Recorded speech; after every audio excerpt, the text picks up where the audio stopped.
भारतानं राबवलेल्या ऑपरेशन सिंदूरमुळे दहशतवादी संघटना जैश ए मोहम्मद ही भारतात घातपात घडवू शकते असा इशारा गुप्तचर यंत्रणांनी दिला।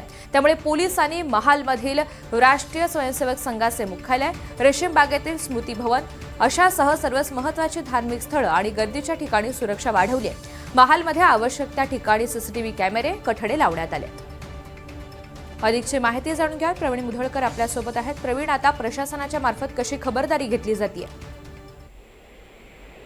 या संदर्भामध्ये आयबीचा एक अलर्ट आलेला आहे। इंटेलिजन्स ब्युरोनं या संदर्भामध्ये एक अलर्ट दिला आहे। त्या अलर्टनुसार जैश ए मोहम्मद जी प्रतिबंधित संघटना आहे त्या संघटनेच्या वतीनं काही अशा हालचाली सुरू आहे, ज्या हालचालींच्या संदर्भात बारीक नजर ही गुप्तचर यंत्रणांची गेल्या काही दिवसांपासून आहे। ऑपरेशन सिंदूर नंतर नागपूर कडे यापूर्वीही असे अलर्ट आले होते आणि राष्ट्रीय स्वयंसेवक संघाचं मुख्यालय हे नागपूरमध्ये आहे आणि स्मृती भवन सुद्धा आहे। यासोबत अधिवेशन सुरू आहे, त्यामुळे या अधिवेशनाच्या पार्श्वभूमीवर अशा पद्धतीचा घातपात करण्याचा जर काही यांचा प्रयत्न आहे का जैश ए मोहम्मद सारख्या लोकांचा, या संदर्भामध्ये नजर जी आहे ती होती। त्यामुळे संदर्भामध्ये अलर्ट आलेला आहे आणि सुरक्षा वाढवण्यात आलेली SDRF आहे, यासोबत SRPF आहे आणि फोर्स 1 सुद्धा दाखल झाली आहे। निश्चित, धन्यवाद सविस्तर माहितीसाठी।